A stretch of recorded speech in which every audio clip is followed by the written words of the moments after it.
సాయి రాజేష్ గారు special thanks sir. ఈ సినిమానే కాదు, నా నిర్బంధం చూసి ఫస్ట్ నాకు డబ్బులు పంపించి పబ్లిక్గా పోస్ట్ పెట్టి, అంటే ఒక ఎడ్యుకేటెడ్ పీపుల్లో, ఒక అబోవ్ మధ్య తరగతి పీపుల్లో ఉన్న డౌట్ ఉంటే కూడా అది కూడా ఈయన ఇమేజ్ని పణంగా పెట్టి నా గురించి పెట్టి ఆయన ప్రమోట్ చేశారు. Is the first person among all the celebrities. ఆయన అంటే స్పెషల్ రెస్పెక్ట్.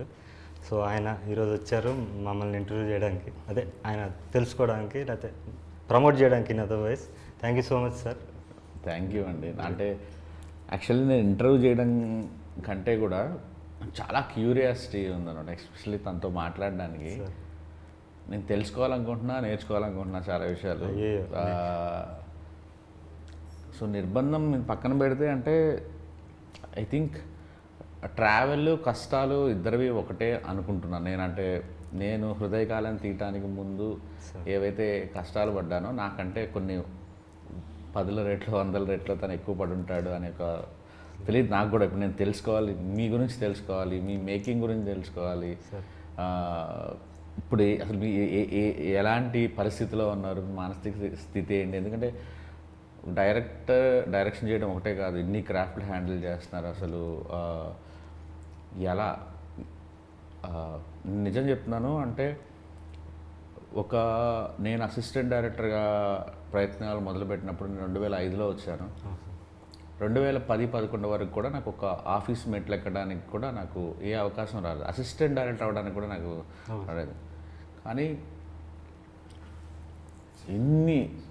ఇంత సౌండ్ సరోజ్ ఎలా చేయగలుగుతున్నాడు?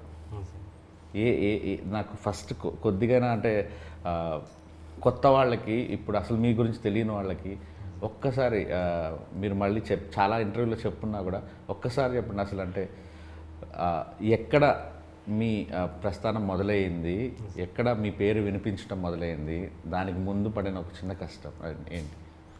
అంటే నేను 2004లో జూనియర్ ఆర్టిస్ట్గా వచ్చాను సార్. హీరో అవుదాం అనే డ్రీమ్లో వచ్చాను. వచ్చినప్పుడు చేశాను 2-3 చిన్న సినిమాలు చేశాను జూనియర్ ఆర్టిస్ట్గా, అంటే బ్యాక్గ్రౌండ్ ఆర్టిస్ట్గా. చేసినప్పుడు నా కళ ఏంటంటే, నా కళ ఎక్కడో ఉంది, ఇది నేను రీచ్ అవ్వాలంటే నా ఇప్పుడున్న పరిస్థితుల్లో అవుద్దా అని చూశాను. అంటే ఇప్పుడు నా వెనక డబ్బు అన్నా ఉండాలి, లేదా నా దగ్గర ఒకవేళ టాలెంట్ ఉన్నా కూడా అది గుర్తించే దర్శకులు ఉండాలి, వాళ్ళతో ఒక ర్యాపో మెయింటైన్ చేయాలి, ఒక జర్నీ చేయాలి. నేను ఇంట్రోవర్ట్ బేసికలీ. సో నేను అనుకున్నది ఎలా సాధించగలను నాకు నేనుగా. నాలో ఉన్న ఇప్పుడు నేను హ్యూమన్ మేనేజ్మెంట్లో అంత ఇది కాదు, పట్టు లేదు నాకు. సో హ్యూమన్ మేనేజ్మెంట్లో అసలు పట్టు లేనివాడు, ఒంటరిగా ఎక్కువ జీవితం గడిపినవాడు ఒంటరిగా ఎలా ఎదగలడు అని నేను ఆలోచించి నేనే దర్శకుడిగా మారితే బాగుంటుందేమో అనిపించింది సార్. అంటే బికాస్ చిన్నప్పటి నుంచి కూడా నేను దూరదర్శన్కి ఎక్కువ ఎక్స్పోజ్ అయ్యాను సార్. మన టైంలో అప్పుడు దూరదర్శనే ఉండేది. సో దూరదర్శన్ వల్ల చాలా ఎడ్యుకేట్ అయ్యాను నేను. దానిలో టెలిస్కూల్ అని ఒకటి వచ్చేది, ఈ వ్యవసాయదారుల కార్యక్రమం వచ్చేది, మంచి అవార్డ్ ఫిల్మ్స్ వచ్చేవి. దాంట్లో శ్యామ్ బెన్గల్, సత్యజిత్ రే వీళ్ళ సినిమాలు వచ్చేవి. ఆదివారం మధ్యాహ్నం అనుకుంటా. మధ్యాహ్నం. సో చిత్రలహరి శుక్రవారం నైట్ వచ్చేది. సో ఇలా నేను అంటే ఇప్పుడున్న దాంట్లో ఏంటంటే మనకు చాయిస్ ఉంది. కార్టూన్ నెట్వర్క్ చూసేవాడు కార్టూన్ నెట్వర్కే చూస్తున్నాడు, మనం జంగిల్ బుక్ కోసం ఎదురు చూసేవాళ్ళం. సో అలా చాలా విషయాల్లో నేను అక్కడి నుంచి ఎడ్యుకేట్ అయ్యాను. అంటే ఒక బ్యాలెన్స్, క్రియేటివ్ బ్యాలెన్స్ వచ్చింది. సో నేనే కథలు రాసుకుని నేనే తీసుకుందాం, నన్ను నేను ప్రొజెక్ట్ చేసుకుందాం అని చెప్పి ఒక షార్ట్ ఫిల్మ్ చేశాను సార్. అప్పట్లో షార్ట్ ఫిల్మ్ కల్చర్ లేదు. చేసి నేనే యాక్ట్ చేశాను. అది పట్టుకుని వెళ్ళిన ప్రతి చోట ఆ డైరెక్షన్ బాగుంది అన్నారు, కానీ నన్ను యాక్టర్గా గుర్తించాల ప్రతి చోట కూడా. సో నేను ఓకే వేరే యాక్టర్ని పెట్టి చేద్దామని అక్కడి నుంచి మిగతా ఇంటర్వ్యూలో చెప్పినట్టు మార్కెట్ ఉన్న యాక్టర్స్తో చేయాలంటే వాళ్ళతో జర్నీ. సో మొదటి బ్రేక్ ఏదండి? అంటే బాగా వినిపించింది, మీ పేరు బయట వినిపించింది నిర్బంధమేనా? దాని ముందు ఆడియన్స్లో నిర్బంధం అండి. ఇండస్ట్రీలో నా మొదటి తమిళ సినిమా ఓర్కలం ఏదైతే చేశాను, ఆ విజువల్ వండర్ అది ఇదని నాకు నచ్చింది. But even know I feel ashamed of that film. అరే ఇంత ఇమ్మెచ్యూర్గా తీసానే. అంటే ఇప్పుడు వచ్చిన మెచ్యూరిటీకి ముందు డైరెక్షన్ అంటే షార్ట్స్ అనుకునేవాడిని. But now I realise direction is all about creating and capturing moments, human emotions. నేను మీ బేబీ టీజర్ చూసినప్పుడే నాకు సినిమా హిట్ అని నాకు ఎందుకు అనిపించిందంటే, అందులో ఉన్న ఎమోషన్స్ కానీ, ఆ వింటాజ్ లుక్ కానీ, మీరు ఒక వరల్డ్ క్రియేట్ చేశారు. సో అది డైరెక్షన్ అని నాకు అర్థమైంది. ఎందుకంటే డైరెక్షన్ అనేది నా ఫస్ట్ ప్రయారిటీ కాదు కాబట్టి నేను దాని మీద సీరియస్గా లేను. ఎప్పుడైతే నేను నటుడిగా మారానో I have become a better director right from నిర్బంధం. కానీ ఈ ఈ ఈ ప్రాసెస్లో మీరు హీరో అవుదామని వచ్చిన ప్రాసెస్లో మీలోని రైటర్ కానీ మీలో ఒక దర్శకుడు ఉన్నాడని ఎవరు చెప్పలేదా మీకు? అదే ఎక్కువ చెప్పారు. మిగతా ఇది తెలియదు కదా సార్, నేను నా యాక్టింగ్ క్వశ్చన్ వాళ్ళకి తెలియదు కదండి. Okay okay. సో అవి people recognise me and even now పెద్ద టెక్నీషియన్స్ కూడా, ఇప్పుడు రామ్ లక్ష్మణ్ ఫైట్ మాస్టర్లు కూడా ఓకే నీ సినిమా ఫైట్ చూసే మేము వెళ్ళి మహేష్ బాబు సినిమా చేసినా, అల్లు అర్జున్ సినిమా చేసినా నీ సినిమా ఫైట్ చూసి ఇన్స్పైర్ అయ్యి వెళ్తాం అని చెప్పారు. అంత పెద్ద ఫైట్ మాస్టర్లు నేను పుట్టక ముందు చేస్తున్నారు వాళ్ళు. ఓకే. సో అది నాకు ఐ ఫీల్ ప్రివిలేజ్. అలాంటి చాలామంది టెక్నీషియన్స్, డిఓపీలు కానీ ఆర్ట్ డైరెక్టర్లు కానీ అది ఇండస్ట్రీ వరకే పేరు. బట్ జనాల్లోకి ఇవన్నీ హంగుల్ కాదని వాళ్ళు చూసేది ఎమోషన్, వాళ్ళు కనెక్ట్ చేసుకోవడం. అది రియలైజ్ అయినప్పుడు నా రెడ్ జర్నీ స్టార్ట్ అయిందండి. యా. బట్ నాలో ఒక కోరిక ఏంటంటే భాగ్యరాజు గారు కానీ, కాశీనాథ్ గారు కానీ, ఉపేంద్ర గారు కానీ, ఇలా నాకు చాలా ఇష్టం, విశ్వనాథ్ గారు కానీ, వాళ్ళ యాక్టింగ్లో పడే ఒక గ్రేట్ డైరెక్టర్స్ని మిస్ అయ్యాం. దయచేసి మీరు డైరెక్షన్ మాత్రం వదలకండి. హీరోగా సెటిల్ అయినా ఫ్యూచర్లో. నేను డైరెక్టర్గా ఫెయిల్యూర్ అయ్యాను సార్. నేను ఇప్పుడు ఫస్ట్ 3 సినిమాలు కూడా నేను డైరెక్టర్గా 2 సినిమాలు తమిళ్లో చేశాను, ఒకటి తెలుగులో చేశాను. 3 ఎవరు తెలియకుండా పోయింది. అవును. మణిరత్న గారికి 6వ సినిమా హిట్ అండి, మీకు తెలుసో లేదా, మౌనరాగం. అవును, కన్నడలో చేశారు. అండ్ నేను అంటే దాని గురించి కాదు, నేను ఇంపాక్ట్ ఇవ్వలేను డైరెక్టర్గా. నాకు ఒక పర్టికులారిటీ లేదు కాబట్టి, నాకు అంటే ఇంట్రెస్ట్ లేదు, కంప్లీట్ ఇంట్రెస్ట్ లేదు కాబట్టి. ఇది ఎందుకు చేస్తా అంటే నా బతుకు తెరుగు. నన్ను నేను ఎస్టాబ్లిష్ చేసుకోవాలంటే నాలో ఒక దర్శకుడు ఉండాలి, ఒక మ్యూజిక్ డైరెక్టర్ ఉండాలి, ఒక ఎడిటర్ ఉండాలి. ఇవన్నీ స్ట్రెయిన్, చాలా స్ట్రెయిన్ ఈ జాబ్. కానీ ఫైనల్గా వీడి కోసమే నేను బతుకుతున్నాను. సో వాడిని వదిలేసి మళ్ళీ నేను నాలాగా ఉంటే మళ్ళీ 3 సినిమాలాగా అయిపోతాను. అది నాకు ఆ క్లారిటీ ఉంది. అందుకే అతను నడిపించడానికి దర్శకుడిని కూడా అలానే ముందుకు తీసుకెళ్ళి ఇద్దరు కలిసి వెళ్ళండి అంటున్నాను నేను చెప్పాను. అదే సో ఒకరి కోసం ఒకరిని వదిలేయకండి అంటున్నాను. బయట వేరే సినిమాలు చేసినప్పుడు మాత్రమే నటుడుగా చేస్తానండి.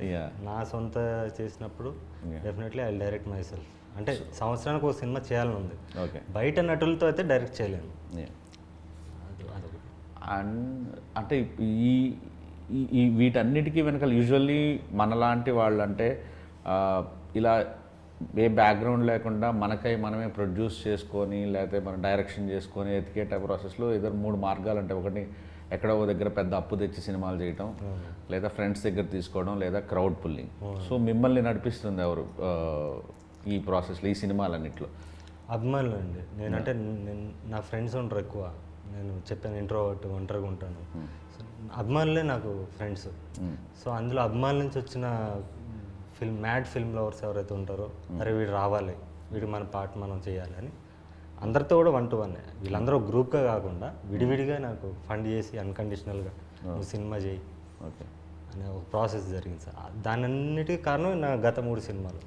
నేను ఫ్రీగా రిలీజ్ చేసి కళనాది వేల మీద అనే కాన్సెప్ట్లో చేయడం వల్ల ఒక ఎమోషనల్ కనెక్ట్ అయిన వాళ్ళు ఎక్కువ మంది ఉన్నారు. ఓకే. వాళ్ళందరూ సపోర్ట్. నిర్బంధం ఆ టైంలో ఎంతండి మీ బడ్జెట్స్? యాక్చువల్లీ నిర్బంధం తక్కువే సార్. నిర్బంధం 8 daysలో తీసానండి. అది కూడా మేకింగ్ వీడియోస్ ఉంటాయి, చిన్న కెమెరాలు. నేను మొత్తం అన్నీ చూసుకోండి, నిన్న మొత్తం యూట్యూబ్లో మొత్తం షాక్ అయిన 8 daysలో తీసినట్టుగా. అది 8 days. నిర్బంధం 2 వచ్చి 22 daysలో తీసాను. అది మొత్తం పొలిటికల్ ఫిల్మ్. మాంగళ్యం కూడా ఇంచుమించు అన్ని డేస్లో 23-24 days. ఓకే.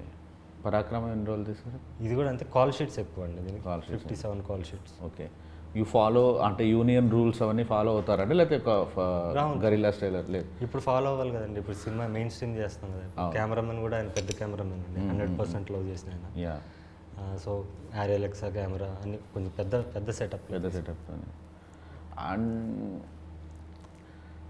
నేను పరాక్రమం ట్రైలర్ నమ్మండి నమ్మకపోండి ఒక 10-15 సార్లు చూసుంటాను. Thank you so much. నిన్నటి నుంచి ఏదో మ్యాజిక్ ఉంది, మీలో మ్యాజిక్ ఉంది, మీ మాటల్లో మ్యాజిక్ ఉంది, మీ డైరెక్షన్లో మ్యాజిక్ ఉంది. You belong to somewhere. అంటే నాకు తెలిసి ఇంకొక 1-2 సంవత్సరాల్లో మీ పేరు గట్టిగా వినిపించబోతుందని నాకు తెలుసు. అంటే ఏముందో నాకు తెలియదు పరాక్రమంలో. నేను ఎందుకు అన్నిసార్లు చూస్తున్నాను కూడా నాకు తెలియదు. మళ్ళీ చూడాలనిపిస్తుంది, మళ్ళీ చూడాలనిపిస్తుంది. అందులో అంటే నేను ప్రాపర్గా ఎక్స్ప్లెయిన్ చేయలేను. Well designed. మొదటి నుంచి నేను అంటే నిర్బంధం కానీ లేకపోతే మాంగళ్యం కానీ ఆ మాటల్లో రాసే మాటల్లో మ్యాజిక్ ఉంటుంది కాదంటారు. బట్ ఇది ఇంకా నేను ఎస్కేఎన్కి ఇమీడియట్గా పెట్టాను. లైక్ చూసావా నువ్వు పరాక్రమం అంటే ఇరకదీశాడు రాజా, అసలు యాక్టింగ్ అయితే చంపేస్తున్నాడు, అసలు చాలా బాగుంది సినిమా అంటే ఎందుకు ముందుకెళ్ళట్లేదు ఇండస్ట్రీలో, ఎందుకు దాన్ని సరిగ్గా వాడుకోవట్లేదు అంటే నాకు తెలియదు. అందుకే నేను ఇమీడియట్గా కాల్ కొట్టాను, sir can we do a film అని మీతో. అంత బ్రిలియంట్గా నచ్చింది నాకు. నేను ఎప్పుడెప్పుడా అని వెయిట్ చేస్తున్నాను. యాక్చువల్లీ హోప్ నేను ఇక్కడ హైదరాబాద్లో ఉన్నట్టే ఇమీడియట్గా వెళ్ళిపోయి సినిమా చూస్తాను. సినిమా చూసి నేనే ఇది చేస్తాను. Very big fan of you. Thank you so much sir. అయ్యో అన్డౌటెడ్లీ అసలు మీరు ఆ 2 షేడ్స్ 3-4 షేడ్స్ ఉన్నాయి ఇది ట్రైలర్లోనే. నాకు అసలు ఈచ్ అండ్ ఎవ్రీ కొన్ని షార్ట్స్ గురించి అసలు ఇదేంటి అని డిస్కస్ చేయాలన్నంత కుతూహలంగా ఉంది మీకు. Your a great film maker and great actor also. Thank you sir. So looking forward actually. Thank you so much. So మీరండి అంటే ఇప్పుడు మీరు చూసుంటారు కదా, నీకు హార్డ్ హిట్టింగ్ ఫిలిమ్స్ తను తీసేవన్నీ ఎక్కడ భయం అనిపించలేదా మీకు? అంటే ఇప్పుడు నేను అంటే హార్డ్ హిట్టింగ్ ఫిలిమ్స్ అంటే మేము బేబీ తీసాను, ఇప్పుడు మీరు చూసుంటారు బేబీ, మా వైష్ణవికి వచ్చిన తర్వాత ఇది కానీ. సో తన ఫిలిమ్స్ కూడా చాలా మొహం మీద చంప పగలగొట్టినట్టుగా ఉంటాయి కదా. సో మీకేమనిపించింది ఆఫర్ వచ్చిన దగ్గర నుంచి కానీ, తర్వాత రేపు ఏమైనా ఫేస్ చేయాల్సి వస్తే కానీ? యాక్చువల్లీ సార్ గురించి నాకు తెలీదు. ఒక ఫ్రెండ్ తీసుకెళ్ళారు సార్ దగ్గరికి, ఒక క్యారెక్టర్ ఉంది చేస్తావంటే ఓకే అని చెప్పి చూశాను సార్ని. చూసి ఆడిషన్ వీడియో పంపమన్నారు, పంపించాను. అలా సెలెక్ట్ చేశారు. సార్ ఏ మూవీస్ తీసారో తెలియదు. తెలిసిన తర్వాత ఇప్పుడు ఏమనిపిస్తుంది? ఏం చూసాగా మంగళం తర్వాత ఏమనిపించింది అని అడిగారు. భయం వేసిందా? భయం వేసిందంటే భయం లేదు, యువర్ లక్కీ యాక్చువల్లీ. సో వీళ్ళు తర్వాత తెలుస్తుంది. సార్ నాకు మీ యాక్టింగ్ అంటే చాలా ఇష్టం. మనకి కామన్ ఫ్రెండ్స్ కూడా మనం చాలాసార్లు ఫోన్ మాట్లాడుకున్నాం. ఏంటి అసలు మీ ఇద్దరి మధ్య ఎందుకు ఇంత బాండింగ్? ప్రతి సినిమాలో మీరు లేకుండా ఎందుకు ఆయన సినిమాలు తీయట్లేదు? డబ్బులు ఏమైనా పెడుతున్నారు? సార్ గొప్పతనం అనుకోండి, నా అదృష్టం అనుకోండి. డబ్బులు నేనేం పెట్టట్లేదు సార్, డబ్బులు నేనేం పెట్టట్లేదు.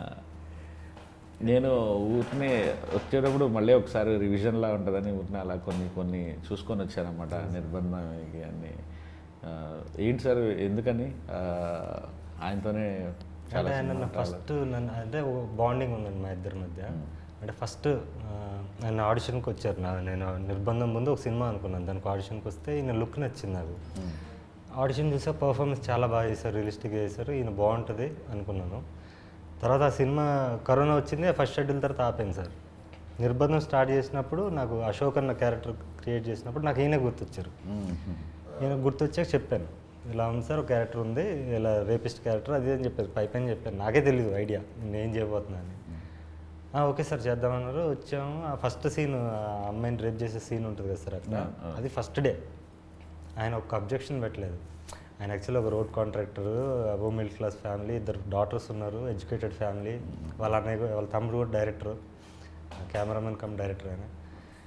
సో ఆయన ఎక్కడ అబ్జెక్షన్ పెట్టకుండా ఎక్కడ ఒక్క క్వశ్చన్ చేయలేదు, బ్లైండ్గా ఫాలో అయిపోయాడు ఆయన. అంటే ఆయన చూస్తేనే ఏదో అప్పటికి నేనేమి కాదు, అట్లీస్ట్ ఈ రోజు అంటే చిన్న ప్రొఫైల్ ఉంది, అప్పుడు ఏమి కానివ్వండి ఆయన ఇంత ఆరాధించి నమ్మేసి ముందుకు వచ్చారు అనేది అదొక ఉంది. అఫ్కోర్స్ ఆయన నమ్మిన దానికి ఆయన ప్రతిఫలం వచ్చింది, బట్ ఆ జెన్యూనిటీ నచ్చిందండి. సో ప్రతి సినిమాలో ఈయన ఉండాలి అనేది ఒకటి అయిపోయింది మైండ్లో. ప్రతి డైరెక్టర్కి మీలాంటి వాళ్ళు ఉండాలి సార్. యాక్చువల్లీ ఉన్నారు, నా లైఫ్లో కూడా అలా ఉన్నారు. నేను దీంట్లో అయితే ఆయన క్రియేట్ చేశాను. ఆయన యాక్చువల్లీ గడ్డం కంటిన్యూటీ ఉంది, ఎవరితో సినిమా అన్నారు, చిరంజీవి సినిమా ఏదో. నేను చెప్తాను సార్. అదే సార్ ఒకసారి ఫోన్ చేసి ఇట్లా సినిమాలో ఒక పోలీస్ క్యారెక్టర్ అనుకుంటున్నాను అన్నారు.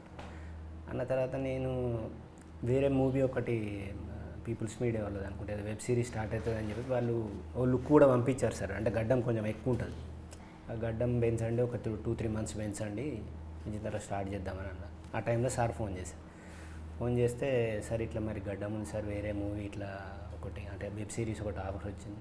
లేదు సార్ మీరు వదులుకోకండి, నేను వేరే ఆప్షన్స్ చూసుకుంటానని అన్నారు. పెట్టేశారు ఫోన్. నాకు ఒకటే ఆలోచన, అరే ఇది మిస్ అవుతుంది అని ఆలోచన ఉంది నాకు లోపల. తర్వాత కరెక్ట్గా 2 రోజులకు మళ్ళీ ఫోన్ చేశారు. ఫోన్ చేసి సరే ఏం కాదు, నేను క్యారెక్టర్ మారుస్తున్నా, పోలీస్ క్యారెక్టర్ గడ్డంతోటే సిక్ పోలీస్ క్యారెక్టర్ చేసేద్దాం దాన్ని అంటే నాకు అసలు ఎంత సంతోషమైందంటే, అంటే నా కొరకు ఒక క్యారెక్టర్ మార్చేసిండ్రు అంటే అది చాలా నేను గొప్పగా ఫీల్ అయినా సార్. అంటే నాకు నేను గొప్పగా ఫీల్ అయినా అసలు. అది చాలా నాకు వడ్డించేవాడు మనవాడైతే ఎక్కడ చూసి ఆయన మీరు కావాలనుకున్నారు కదా సార్. కానీ లుక్ కూడా యూస్ఫుల్ అయింది సార్. ఇప్పుడు మొత్తం సింగ్ గెటప్ ఉంది కదా సార్, సర్దార్జీ గెటప్.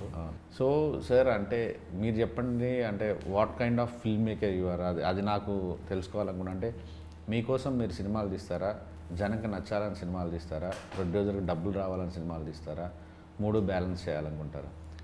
రెండోది సార్, జనాలు నచ్చాలి. జనాలు నచ్చితేనే ఆటోమేటిక్ మనీ విల్ ఫాలో కదా సార్. ఎక్కువ మంది జనాలు నచ్చాలి ఆబ్వియస్గా. అది ప్లస్ ఇంకోటి ఏంటంటే, ఇంతకుముందు చందమామ కథలు తీసేవాడిని అండి ఫస్ట్ 3 సినిమాలు కూడా అలాగే రాసేవాడిని. నేను తర్వాత సమాజానికన్నా పెద్ద కంటెంట్ ఏముంది అనిపించింది. సమాజంలో ఉన్న కంటెంటే చాలా ఎక్కువ ఉంది, మనకు సొంతంగా రాయాల్సిన అవసరం లేదు అనిపించి దీంట్లోంచి ఇన్స్పైర్ అవుతూనే నా ఐడియాలజీని ఎంబెడ్ చేస్తూ నేను కథలు రాయడం మొదలుపెట్టానండి. అందుకని on location off the cuff రాస్తున్నాను. అంటే సినిమా స్టార్ట్ చేసినప్పుడు క్లైమాక్స్ ఏంటో తెలియకుండా స్టార్ట్ చేశాను ఆ మొదటి సినిమాలో. అలా స్టార్ట్ అయిందండి.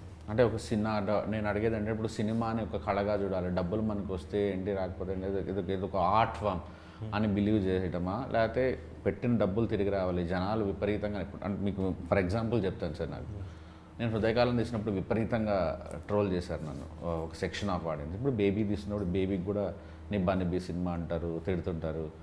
కొబ్బరిమట్ట సినిమా చేసినప్పుడు కూడా అదే తెలుగు సినిమా పరువు తీస్తున్నాం అంటారు. సో నేను ఒక రాజమండ్రి థియేటర్కి వెళ్ళినప్పుడు అక్కడ మాస్ ఆటో డ్రైవరు ఒకతను, ఒక తాగేసి ఒకతను, వాళ్ళు ఎంజాయ్ చేస్తుంటే కడుపు నిండిపోయింది. అంటే మనం ఎక్కడో పేపర్ మీద రాసింది ఎవరికో ఆనందం ఇస్తుందంటే ఇంకా అంతకు మించి ఏం కావాలి. తిడితే తిట్టారు కానీ వీళ్ళందరినీ హ్యాపీ ఉంచడమే వీళ్ళందరి దగ్గర ఉంటే దాని డబ్బులు కూడా ఫాలో అవుతాయి. సో నేను ఆ మార్గం ఎంచుకున్నా యాక్చువల్. అంటే అందరికీ నచ్చాలి సినిమా అనేది. సో మీరు అదే ఫాలో అవుతారా, లేదంటే సినిమాకి ఒక బాధ్యత ఉండాలి, ఇది కొన్ని ఎథిక్స్ ఉండాలి, క్యారెక్టర్లకి? అంటే ఇప్పుడు బేబీ రాసేటప్పుడు ఫ్లాడ్ క్యారెక్టర్స్ రాశాను, కొంతమందికి అర్థమైంది, కొంతమంది ఉమెన్ ఇన్సల్ట్ చేశాను అన్నారు. బట్ అది దాంట్లో ఉన్న ఫ్లాడ్ క్యారెక్టర్, మనుషులు అలానే ఉంటారు నిజ జీవితంలో అనేది నేను అనుకున్నాను. సో మీరు ఎలా ఆలోచిస్తారు రాసేటప్పుడు? స్వేచ్ఛగా ఆలోచిస్తారా, లేదు సొసైటీలో ఇలా ఉన్నాయి కాబట్టి ఇలాంటిది నేను రాయకూడదు అనుకుంటారా, ఈ పాత్రలకి ఈ పాత్ర ధర్మాలు ఎలా ఉండాలనుకుంటారా, ఎలా అనుకుంటాను? అంటే అదే అందరికీ నచ్చాలి, ఎక్కువ మెజారిటీ పీపుల్కి రీచ్ అవ్వాలని అనుకుంటామండి. ఎనీ ఫిల్మ్ మేకర్ని అనుకునేది. మీరు అన్నది వాళ్ళు టోటల్లీ ఆర్ట్ ఫిల్మ్ తీసే డైరెక్టర్స్ ఉంటారు, వాళ్ళు మన కళలు ఇప్పుడు గొప్ప దర్శకులు సచిత్రి అని ఆయన ఉన్నారు. ఈజ్ నాట్ అది మామూలు ఏమైనా తెలియదు ఆయన పేరు. నేను అలా అవ్వాలనుకుని రాలేదండి. అంటే ఫస్ట్ నేను యాక్టర్ కన్నా ముందు డైరెక్టర్ అయితే కూడా ఎలాంటి డైరెక్టర్ అవ్వాలంటే ఒక కమర్షియల్ సినిమానే నా స్టైల్లో, అంటే నా ఊహ, ప్రతి మనిషికి ఒక ఊహ ఉంటుంది సార్, ప్రతి ఫిల్మ్ మేకర్కి. ఇప్పుడు మీ ఊహలో బేబీ మీరు తీసింది వేరు, అదే బేబీ వేరే దర్శకులు చేస్తే ఆయన ఊహ వేరు ఉంటుంది. సో అలా తీస్తూనే కమర్షియల్ సినిమాని తీయాలి, అంటే అందరినీ అలరించే సినిమా తీయాలనుకున్నాను సార్. ఎవరు సార్ అంటే యాక్టర్గా ఎవరు ఇన్స్పిరేషన్, అంటే ఎవరిని ఎక్కువ ఫాలో అవుతారు మీరు? యాక్టర్ అంటే అందరూ చాలామంది ఇన్స్పిరేషన్స్ ఉన్నారు సార్. ఫస్ట్ చిరంజీవిని చూసాక సినిమా చూసాను, ఆయన ఫస్ట్ లవ్. రజనీకాంత్ అంటే చాలా ఇష్టం నాకు, షారుఖ్ ఖాన్ అంటే ఇష్టం. ఇప్పుడు మీ మీద మీరు యాక్ట్ చేసేటప్పుడు ఎవరి ఇన్ఫ్లుయెన్స్ ఉండదు? 100% ఉండదు. అంటే రిహార్స్ చేయనండి నేను ఫస్ట్. ఇప్పుడు రైటింగ్ ఎలాగో యాక్టింగ్ కూడా అంతే. ఈ సత్యబాబు క్యారెక్టర్ కూడా నేను రిహార్సే చేయలేదు. ఇప్పుడు అదే ఈ మన చార్లీ చాప్లిన్ క్యారెక్టర్కి లాస్ట్ షెడ్యూల్ అది మొత్తం అన్నీ చేసేసి కొంచెం మళ్ళీ కొంచెం డిఫరెంట్ లుక్కి వచ్చి, అది సన్ లుక్ కోసం కొంచెం ఫేస్ సన్న కావాలి, ఈగల్ లుక్ ఉండాలని చెప్పి దానికోసం దీనికి వచ్చి కొంచెం చబ్బీ లుక్ ఉండాలి, కొంచెం డిఫరెంట్. అది తప్ప అక్కడికి వెళ్ళాక అప్పుడు నాకు నా ఇన్స్టింక్ట్స్ ఏం చెప్పాయో అదే చేశానండి. నాకు చార్లీ చాప్లిన్ క్యారెక్టర్ విపరీతంగా నచ్చింది. మా ఎస్కేఎన్కేమో క్రికెట్ అంటే సినిమా చూశాడు కాబట్టి తను ఆ ఎంటైర్ ఆ లుక్లో ఉన్నదంతా తనకు విపరీతంగా నచ్చిందని చెప్తున్నాడు. నాకైతే ఈ చార్లీ చాప్లిన్ అంటే what a great actor your అనిపించింది actually. Thank you sir. So ఇప్పుడు అంటే మీరు మరి నిర్బంధం కంటే ఒక కొత్త తీసుకొచ్చారు యాక్చువల్లీ. ఏంటి, ముందు డబ్బులు 1,00,000 టికెట్లు అమ్మితే నేను మీకు ఫ్రీగా రిలీజ్ చేస్తానని. Now your coming in to the theatres first time కదా థియేటర్స్కి రావడం. అవును సార్. ఎలా ఉంది సార్ అంటే నేను నా ఫస్ట్ సినిమా తీసినప్పుడు చాలా ఫ్రస్ట్రేషన్ ఉండేది. అంటే షోలు దొరకవు, ఎక్కడో ఊరవతలు ఇస్తాడు ఇద్దరు ముగ్గురికి, మన సినిమా వాల్యూ తెలియదు, మనం ఇంటర్నెట్లో ఎంత తోపులమైనా వాడికి అర్థం కాదు, ఎక్స్ప్లెయిన్ చేయలేం. డిస్ట్రిబ్యూటర్ వస్తారు, ఒక్కో సినిమాలు చూస్తారు, బాగానే ఉంది కానీ అండి ఈ ఎక్కడండి ఇలాంటివి అంటారు, ప్రింట్లో పబ్లిసిటీలు మీరు పెట్టుకోండి మేము రిలీజ్ చేస్తూ ఉంటారు, ఇలాంటివన్నీ తగులుతుంటాయి కదా. Are you facing those kind of problems? అంటే అది ఎప్పుడు ఉండేది సార్. నేను ఫస్ట్ సినిమా ఎప్పుడు ఫిల్మ్లోనే తీశాను, ఫిల్మ్ కెమెరాలో తీశాను. అప్పుడు కూడా ప్రొడ్యూసర్ వేరే పర్సన్ అయినా కూడా ఆయన కూడా కొత్తే. సో నేను అన్ని ఇదే జరిగింది నాకు. సో వాళ్ళదేం తప్పలేదంటాను. ఇప్పుడు వాళ్ళకి డిస్ట్రిబ్యూటర్స్ కానీ ఎగ్జిబిటర్స్ కానీ వాళ్ళు మార్కెట్లో ఎవరు ఉన్నారని చూస్తారు, వాళ్ళు ప్రజల్లోకి వెళ్ళి సర్వే చేయలేరు కదా సార్, అంత టైం ఉండదు వాళ్ళకి, వాళ్ళు ఇప్పుడు ఉన్న బిజినెస్ దీంట్లో. సో మనం రిలీజ్ చేసుకుని నిజంగా సినిమాలో మెరిట్ ఉంటే సక్సెస్ అవుతుంది కదండి.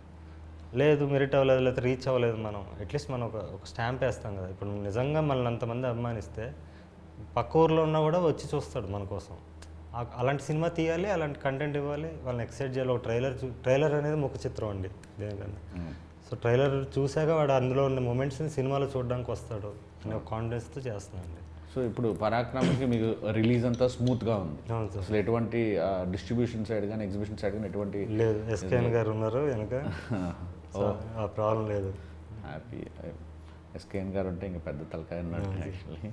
అండ్ ఐ థింక్ ఇలాంటి ఫిలిం అండ్ నా ఫేవరెట్ డేట్ రోజు రిలీజ్ అవుతుంది, మా బాస్ బర్త్డే రోజు కదా అది. అండ్ సో నాకు ఒక్కసారి పరాక్రమం ఎందుకు చూడాలి? అది ప్రతి మనిషి కామన్ మ్యాన్ అంటే నేను అంటే నాలా బతికేయడం ఈజీ సార్. ఒక ఫోకస్ ఉండి ఒక ఇది ఉండి దానికోసం బతకడం ఈజీ. ఒక కామన్ మ్యాన్ అనేవాడు వాడు ఎన్నో కాంప్రమైజెస్, వాడు డ్రీమ్స్ని కంట్రోల్ చేసుకుని ఫ్యామిలీ కోసం ఇంకేదో బాండింగ్ కోసం బతుకుతుంటాడు. వాడు రోజు ఎంతోమందిని ఫేస్ చేస్తుంటాడు. వాడిని ద్వేషించేవాడు ఉండొచ్చు, వాడిని కామెంట్ చేసి ఒక బాస్ ఉండొచ్చు, వాడిని ప్రేమించి మోసం చేసిన వాళ్ళు ఉండొచ్చు, గెలిచిన ప్రేమ ఉంటుంది, ఓడిపోయిన ప్రేమ ఉంటుంది, గోతులు తగ్గడం ఉంటుంది, ఇలా రకరకాల క్యారెక్టర్స్ వాడి చుట్టుపక్కలే ఉంటారు. వీళ్ళందరినీ దాటుకుని వాడు జీవిస్తుంటాడు, లీడ్ చేస్తుంటాడు. కానీ వాడు ఊహలో మాత్రం వాడిని ఒక హీరోగా ఊహించుకుంటాడు, వీళ్ళందరినీ ఎలా కొట్టాలి, ఎలా తన్నాలి, ఎలా చేయాలనుకుంటాడు. సో అదంతా నేను సినిమాలో చూపించాలనిపించింది. సో లోవరాజ్ అనే మళ్ళీ కామన్ మ్యాన్కి ఏముంటుందంటే పుష్ప, కేజీఎఫ్ లాంటి సినిమాలు చూసి ఎంజాయ్ చేస్తారు, కానీ నేను వాళ్ళగా అవ్వాలనుకోరు. ఎందుకంటే క్రిమినల్ అవ్వాలనుకోరు ఎవరు, జైలు అంటే భయం, లేకపోతే రక్తపాతం ఇలాంటివి చేయకుండా మనం హీరో అవ్వాలనుకుంటారు. సో ఇందులో లోవరాజు రక్తపాతం చేయడు, క్రైమ్ చేయడు, ఏం చేయకుండా హీరో అవుతాడు. అంటే నేను ఒక 100 రూపాయలు పెట్టి టికెట్ కొనిపిస్తే నన్ను నవ్విస్తారా, ఏడిపిస్తున్నారా, రకరకాలుగా ఏ కైండ్ ఆఫ్ ఎమోషన్లోంచి నాకు హై ఇవ్వబోతున్నారు మీరు? అన్నీ ఉంటాయి సార్. అండ్ ప్రేమ ఉంటుంది, అదే మీరు అన్న వినోదం ఉంటుంది, యాక్షన్ ఉంటుంది, నటన ఉంటుంది. మెయిన్ నటన అండి. నటన కోసం ఖచ్చితంగా సినిమాని నటనే తీసుకెళ్తుందని నా ఫీలింగ్. నేను అదే అనుకున్నాను. బట్ అన్ని క్రాఫ్ట్లు అమేజింగ్ ఉన్నాయి, బ్యాక్గ్రౌండ్ స్కోర్, ఎవ్రీథింగ్, యాక్టింగ్ దగ్గర నుంచి మ్యూజిక్ కానీ కెమెరా వర్క్ కానీ ఎవ్రీథింగ్ ఈజ్ సో గుడ్. నాకైతే ఈ సినిమా ఆడాలని మనస్ఫూర్తిగా నా ఇంటర్వ్యూలు చేసుకోవడానికి నేను భయపడతాను, వచ్చి కూర్చొని చేస్తున్నానంటే నాకు అలా అనిపించింది. హార్ట్ఫుల్గా విష్ చేస్తున్నాను సార్ ముగ్గురికి, ఆల్ ది బెస్ట్. ముగ్గురి కెరీర్ సెటిల్ అవ్వాలి, మీరు పెద్ద స్టార్ అవ్వాలి, గ్రేట్ డైరెక్టర్ కూడా అవ్వాలి. Thank you sir. అందరికీ మెచ్చే రైటర్ కూడా అవ్వాలి. నాకు డైలాగులు మీ మాటలు రాసే పద్ధతి చాలా చాలా చాలా నచ్చింది. Good luck sir, good luck. Thank you so much. Thank you.